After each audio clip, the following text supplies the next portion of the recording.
कहते हैं बिना भगवान की आज्ञा के बिना कुछ नहीं होने वाला है।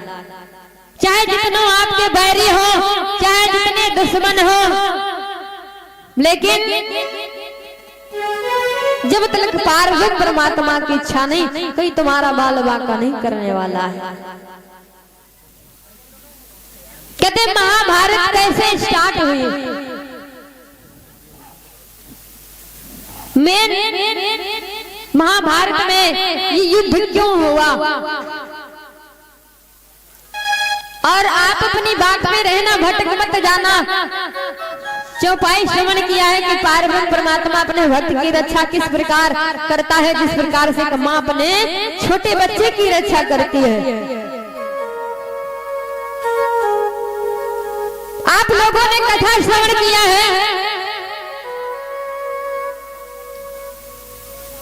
कौरव 100 भाई हैं और पांडव 5 भाई हैं। भाई भाई में बड़ा ही प्रेम है। 105 भाइयों में बड़ा प्रेम है। कहते भाई भाई में बड़ा ही प्रेम होता है, भाई भाई में बैर होता है जब कहीं बंटवारे की बात आ जाती है तब।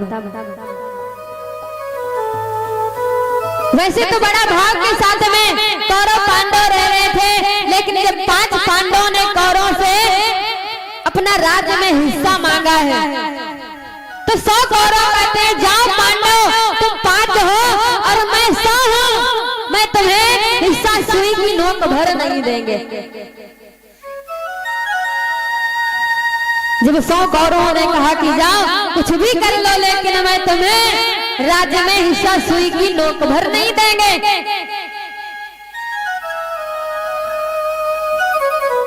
तब तो हुआ क्या? 100 कौरव और 5 पांडवों में घमासान युद्ध होने लगा।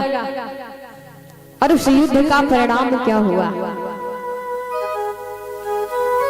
कि मारे अर्जुन की न कौरव सह सके, अरे मरने वाले हाय तक ना कह सके।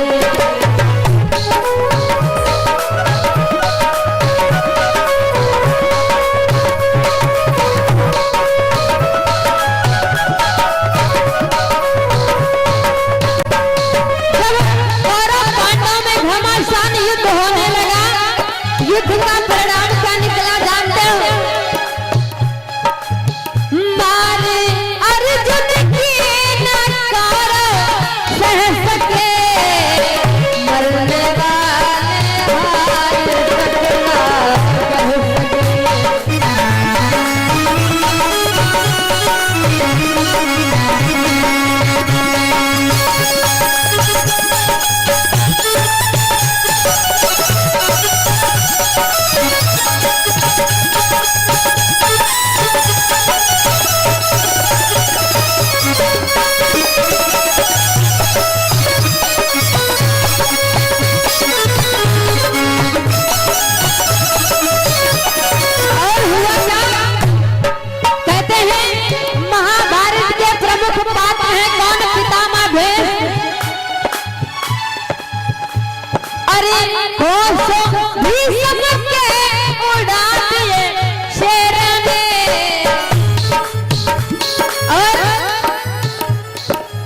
युद्ध में लाशे बिछा दी,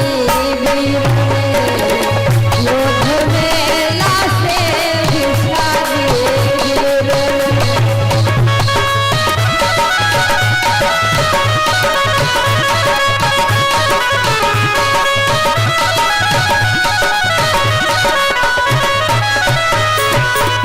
गोविंद भगवान की, सावन सरकार की। एक कदम से युद्ध होने लगा। 100 कौरव 5 पांडव हैं। उन 5 पांडवों ने 14 कौरवों को मार दिया। कहते हैं चंदन की चिफुरी भली नहीं लड़ी बांस, और वीर पुरुष एक ही भला, कायर नहीं 50। कायर 50 हो, आप युद्ध करने लगो तो क्या फायदा। वीर पुरुष एक ही काफी होता है। तो 5 पांडवों ने मिलकर के 100 कौरवों में से 14 कौरवों को मार दिया। जब 14 कौरव मार दिए गए तो 86 बचे। 86 बैठ के रोने लगे एक पास। जब फूट फूट कर रोने लगे हैं कौरव, पितामह भीष्म के पास गए, क्योंकि कहते हैं पितामह भीष्म इन कौरव पक्ष की तरफ से लड़ाई लड़ रहे थे। जब रो रहे तो पितामह भीष्म ने पूछा, अरे क्यों कायरों की तरह रो रहे हो, क्या हुआ? तो जो 86 कौरव बचे हैं कहते पितामह भीष्म, अगर आप इसी तरह पक्षपात की लड़ाई लड़ते रहेंगे तो देखते देखते किसी दिन हम 100 के 100 समाप्त हो जाएंगे।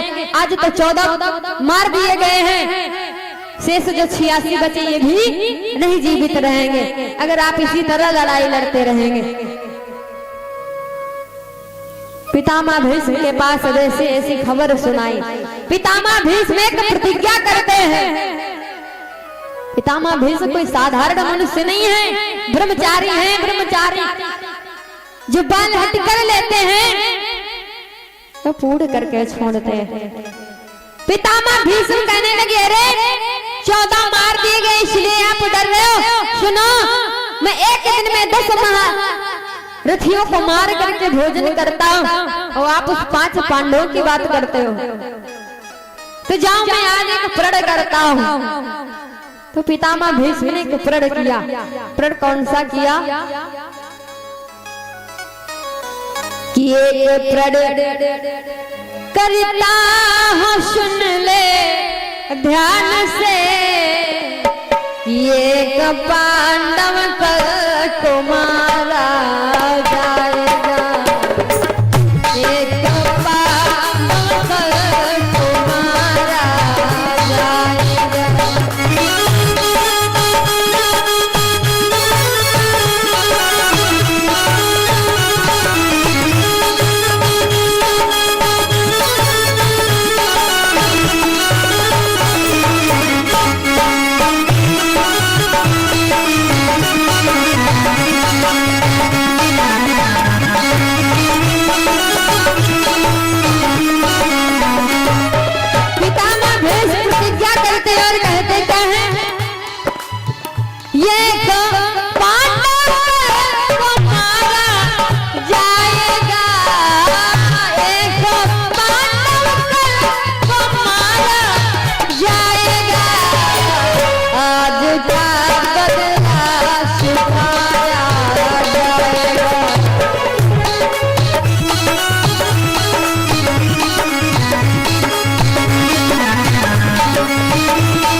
मैं तुम्हारे से वादा करता हूँ कि कल को एक पांडव मारा जाएगा। जब उन 5 पांडवों ने सुना कि कल हम एक मारे जाएंगे, 5 पांडव विचार करते कल ना जाने मेरा कौन सा भाई मुझसे बिछड़ जाएगा। तो 5 एक पास बैठ के रोने लगे। तब तो भगवान कन्हैया आए, देखा अर्जुन से का अर्जुन, आप छत्री होकर के इस तरह कायरों की तरह क्यों रो रहे हो? तब तो अर्जुन कहते, प्रभु तुमको नहीं मालूम पितामह भीष्म ने प्रतिज्ञा किया है कि कल को एक पांडव मार दिया जाएगा। भगवान कन्हैया कहते हैं, अच्छा कल को नहीं होश आया था? तुमने जब 14 कौरव मार दिए थे तो नहीं सोचा था आज एक की मारने की बात सुनी तो रो रहे हो? तो पांडव कहते, प्रभु ऐसी कोई बात नहीं है, मैं इस कारण नहीं रो रहा हूँ कि मैं मार दिया जाऊंगा कल। मैं तो इस कारण रो रहा हूँ कि मैं 5 भाई हमेशा एक साथ खेले खाए हैं और ना जाने मेरा कौन सा भाई मुझसे बिछड़ जाएगा। कि कल न जाने किस की बारी आएगी, कल न जाने किस की बारी आएगी।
मैं इसलिए नहीं रोता हूँ कि कल मैं मर जाऊंगा, लेकिन मुझे तो इस बात की चिंता है कि मैं 5 भाई हमेशा एक साथ रहे हैं, कल ना जाने मेरा कौन सा भाई मुझसे बिछड़ जाएगा, ये सोच के रो रहे। भगवान कन्हैया कहने लगे प्रण कब का है? तो पांडवों ने कहा प्रभु कल का प्रण है। पितामह भीष्म ने प्रण किया है कि कल को एक पांडव मार दिया जाएगा। और आप सुन क्या रहे कि भगवान अपने भक्त की रक्षा कैसे करता है। भगवान कन्हैया 5 पांडवों से कहते हैं अरे प्रण कल का है तो कल देखा जाएगा, आज से क्यों रो रहे हो? रात्रि के 11 बजे हैं। 5 पांडवों को भगवान कन्हैया ने चैन की नींद सुला दिया कि जाओ जब कल आएगा तो कल देखा जाएगा, आज से क्यों रो रहे हो?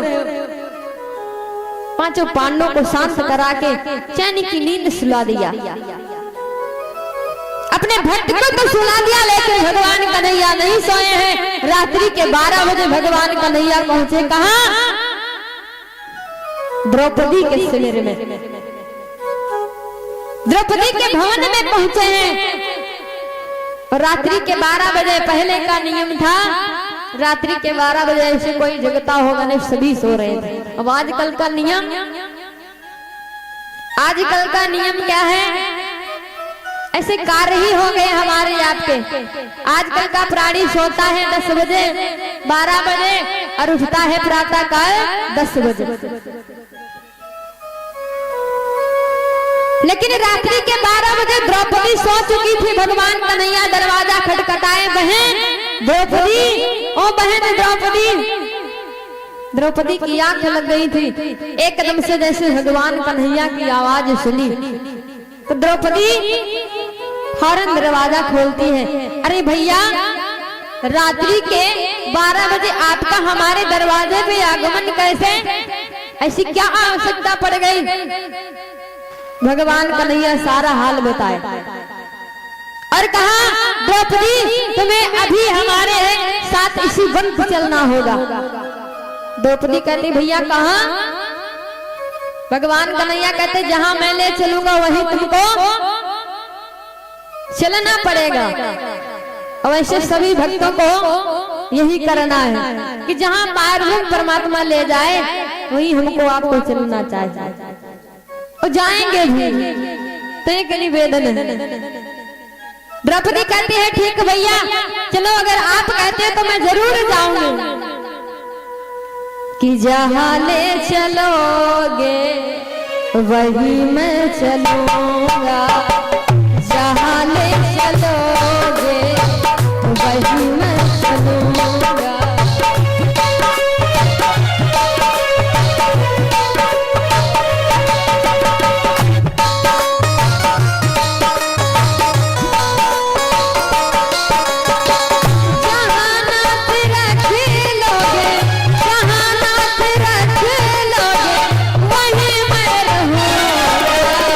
जहां चलोगे वहीं मैं चलूंगा, जहाँ ले चलोगे वहीं मैं चलूंगा।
गोविंद भगवान सबर सरकार